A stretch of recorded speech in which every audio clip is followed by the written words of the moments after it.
Hi guys, today I'm going to run you through 10 mentoring red flags, aka 10 ways to know you've got a shit mentor.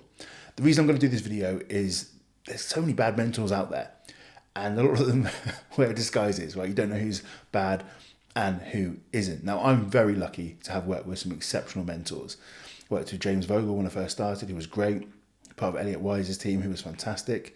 I worked with Mike from Business and Banter, who was amazing, helped me scale massively. And I work with Succedu now, who brought out Stridus and other apps, and who's been amazing also. So I'm very lucky to have worked with some amazing mentors, but there's not so good mentors out there also. So this video is going to allow you to find out these kind of standard techniques and things that people do, which ultimately is a bit of a red flag to say that they're not very good at their job, and you probably want to avoid them. Now, if this is sort of content that you like, please make sure that you do subscribe so that you're going to get notifications when I bring out a new video, and obviously helps support the channel. So I really appreciate you if you go and do just that. So I'm going to get my phone. We're going to talk through some red flags. So number one, they never had a successful coaching business themselves. So you'll see it a lot of the time. People will come out and they'll start being a mentor because you can charge more money for it, for sure. And they realize that there's like a market for it. There's a lot of coaches, and if they're good at marketing, they might be very easy to bring people in as a mentoring client. But if we're talking about the coaching industry and you're going to go and help people become better coaches, build a better business, you first probably want to have built a good coaching business before you think about mentoring at all, right?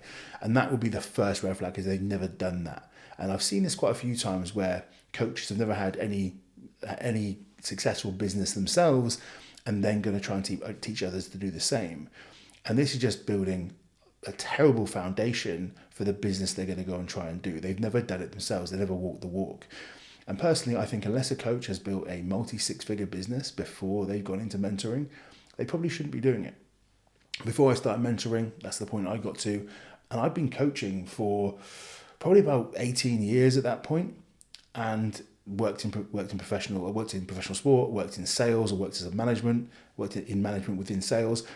I had a lot of experience, plus I had the 18 years of coaching on top. And only then, when I earned that kind of multi-six-figure business, was when I was like, right, I can probably go and teach other people how to do this. If someone's not done that, that's a big red flag.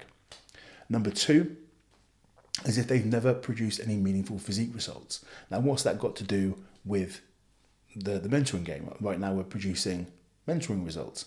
But again, if these guys are going to teach you how to grow a business and they can't even get results within their own coaching clients, the likelihood is they're going to be fobbing you off with some form of pre-packaged, like canned mentoring scheme, which I'll come into more in the further bits. But you want to be able to trust someone. You want to be able to trust actually good. So not only have they built a good business, but off the back of building a good business, they could get good results, because that tells you other skills. That tells you they can communicate effectively with people. You can turn to them when there's a problem. So let's say you have a problem with retention. You have a problem with a specific client. Most business guys only know how to deal with business because they couldn't coach. If you're dealing with a mentor who actually knows how to coach, who previously was on the coalface, who have that sort of set of skills, you can turn to them. And this is something I really pride myself on with my clients, is they can turn to me with coaching problems, right? They know I've been a coach, right? I get great results. I deal with coaches. I get them in great shape. If I can do that, when they come to me with problems they're having with their clientele and they're not sure what to do, I can help them. It's not just the business side of it, it's also the results side. But if they've never, ever got results, like good quality, high level results, you probably shouldn't trust them either. So number three, when you have a sales call, they aren't the ones on it. If you have a sales call with a business mentor and they pass you off to another coach, to a closer, let's be honest, they do not care about you. You are a piece of money in that machine. Any coach, any mentor who's worth their salt will deal with you on a one-on-one basis. You're paying a premium, most likely, for this service. Most of these mentors are charging around about $1,000 per month, okay? If they aren't taking the time to jump on that call with you, to understand the reasons you're getting into that business in the first place, you are just a number, unfortunately. That's a big, big red flag. So if they're not the ones on the call, they don't care about you. So that would be a big one for me. Number 4, you were pressure sold on the call. If they told you to go and get your card, or if you raised any concerns saying, oh, I need to check on my partner first, they question your masculinity.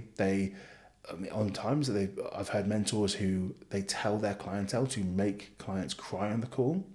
If you're dealing with anyone like that who's trying to get that level of emotive reaction and trying to get you to pay this moment in time, really working in the pressure sell, they know they haven't got a good product, because the only way they can get a sale is with that pressure up front. That is not a good sign of someone that you want to work with. Yes, I'm all for handling objections, and I teach my guys how to handle objections done in the right way. But if you're trying to force someone to pay on a call, that's not a good look. So if someone's trying to do this to you from a mentoring perspective, avoid at all costs. Number 5, they pass you off to another coach after claiming that it is truly one-to-one. Again, similarly to the sales call, if they bring you into the business promising it's one-to-one, you think you're working with the main guy. And I've seen a lot of businesses where the figurehead says it's truly one-to-one and they will pass you off to another coach. And guess what? That other coach has never built a business, never got meaningful results. They're probably in a worse position off than you are going into the business. So why are they going to be able to help you? At the end of the day, you're paying a premium in costs. If that premium cost is not getting you one-on-one access to the main guy, that business does not care about you. They're a paid upfront model. They're going to be taking your money and it's going to pay for all their marketing, and they're going to bring another person into the business, probably with a pressure sales call. That's not going to be the one. If you are dealing with someone who is truly good, they're going to deal with you one-on-one. And every single mentor that I mentioned at the start that I've worked with and myself all work one-to-one. Notice how the best mentors are always working one-to-one, because that's how you get results. And that's why people want to work with them in the first place. Right, we had a shambles with the camera there, so I had to go on the webcam up here, but I started, so we'll finish.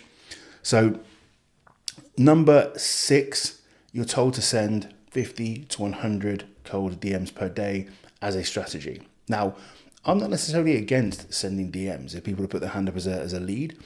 However, if you're doing this as your sole strategy and that's their entire model, and trust me, there's a lot of mentors that do just this, their entire business is based upon just sending cold DM, cold DM, cold DM. Not only are they not teaching anything from a business perspective, you're learning no skills, but you're going to get the wrong clients, and they're just a clear sign that this mentor does not know what they're doing. And for anyone who is potentially looking into this sort of strategy, the only time you should send a cold DM is to a warm prospect when they put their hand up for a lead magnet, or you're just saying hello if they've started to follow you. But if there's a mentor out there who's doing cold DMs as their pure strategy, and maybe that's how they got speaking to you, probably not a good start, so we will avoid. Number 7, they only believe in one form of payment system. So either it's got to be monthly recurring revenue, it's got to be paid in fulls. Now listen, I am very much a monthly recurring revenue person. I like the idea of having a consistent revenue stream. I know our money's coming in month to month. However, I also have people that pay paid in fulls. I have clients that do paid in fulls. I have clients that do monthly recurring revenue. I am not married to a singular type of payment system. Neither are the mentors I worked with. They favor one or the other. And sure, most people will favor the monthly recurring, but does it mean the other's bad? If you've got a mentor that's stuck, there's only one way to do this thing. Just like in fitness, if someone is telling you there's only one way, there's only one singular possibility to do this thing, they're likely full of shit, and also likely they don't know what they're talking about. Extremism does not work within mentoring. It is an art more than a science most of the time. So if someone is married to a singular payment system, we probably want to put that one up to being a red flag as well. Number 8, this is a basic, really obvious one, but worth mentioning. They don't teach you anything. They're just going to have these systems they tell you, and they're not actually going to teach you anything that you learn. Oftentimes they're going to fob you off to a portal, a group, watch this video, but they're not spending any time doing a one-to-one. And more often than that, they don't actually understand the systems and the principles behind what they're teaching you. So why does content work? What is a content funnel? What is top of funnel, middle funnel, bottom funnel? Give me an example of that. Can you educate me? Can you show me these things that you're supposedly putting into my business? Because if you can't, I'm very concerned about your ability to get results. If you can go and tell me to do something, the way I look at this is, imagine you've got someone doing a diet and you've been on a diet yourself. And you say, yeah, it's going to drop your food. Do you understand why that's working? Do you understand the calories in, calories out? Do you understand the macronutrient split? Do you understand cardio? Do you understand weight training? Do you understand all these bits that you're putting together, or are you just copying something else? Because if you can't teach, you don't understand. So if they're not teaching you anything, they do not understand the principles they are putting in place. Therefore, big, big red flag. 9, kind of goes into the same prospect, but they use exactly the same systems with every single client, right? So if every single client, we're going to install this system in your business, and everyone's got exactly the same look to all their content, everyone's got exactly the same approach with all these things, there's a serious concern for me, because that is not how a business works. That is not how a business works. Not everyone can do the same systems. And ultimately what it does, it takes away any voice from the individual coach. Ultimately, I've seen so many people, we're going to install this system in your business. I don't really know what that even means. All I do know, what it looks like from the outside, is that everyone is doing exactly the same thing. They're doing exactly the same thing from day in, day out. They've all got the same model. And that to me is just a massive, massive red flag. The idea within coaching, and I've talked about this on previous videos, previous podcasts, is to have your guys understand why they're doing something. If they understand why they're doing it, they can put their personality on top. Everyone is going to have certain elements within their business, right?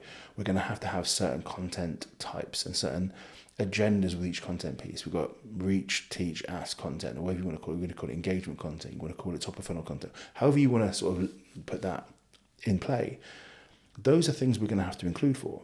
But to give everyone the same style, the same hooks, the same performance, the same everything, big, big red flag. And final point, number 10, that they don't actually care. And you're going to know if they care or not, right? I'm not talking about care about the money. I'm not talking about anything like that. But are they going to care about, do you succeed or fail? Because I can safely say every coach, every mentor that I've worked with, they care. And I pride myself on deeply caring about my guys' success. So if the mentors don't care, they don't seem to be invested. And if they've done all the things previously, they're not on the call, they're pressure selling, they're doing all that, I hate to break it to you, they probably don't care either. So there's the final point I'm going to make is a big, big, big, big red flag. Because ultimately, we're dealing with people at the end of the day. And as coaches, look, we care about our client results. We should be deeply invested in theirs. If as a mentor, you're paying a lot of money for this mentor, you don't care, again, just be waving those red flags left, right, and center. So hopefully you find this helpful, guys, to understand what to look out for and to avoid within mentors. And really, if you've had experience with someone like this, I am sad that that's happened to you, but hopefully you'll sort of take on board some of these things and it won't happen to you again in the future. So just a quick shout out to the sponsors. So shout out to Strom Sports Nutrition, best supplements in the UK and abroad. They do the US, do Australia, New Zealand now. You can get them in Europe. But Strom Sports, unbelievable. Rick is top guy. He's so good. He doesn't actually do discount codes, so you can use Physique for free shipping. But I'm not going to shill you any products. We've got Thoroughbred Labs for peptides, so HPLC tested peptides, fantastic. Best supplier within the UK. Physique for 15% off. We've got my other business, Physique Collective, for the best PD information on the internet. So if someone's looking to learn more about anabolics and PEDs, that is your go-to site. It's physiquecollective.com is our membership site at $9.99 per month. You get all the information. You can find over 400 videos that Joe and I have created. And then finally, the Strong Coaching Academy, which is my baby. It's my resource for coaches who are looking to get better based on 4 key principles, based upon lead generation in an ethical way, not sending 100 cold DMs a day, based upon onboarding people to get the best results possible from them. It's based upon skills to be the best possible coach, the best coach you can be, and then the mindset to build an unshakable business and to get rid of any imposter syndrome. There's tons of modules in there, and it's going to give so much value for $50 a month. It's incredibly cheap, and I guarantee you, if you implement the stuff that is being put in play within that, you will make that money back in no time at all. So I really hope you enjoy this one, guys. Avoid those mentors at all costs. Avoid those red flags, and I'll catch you in the next one.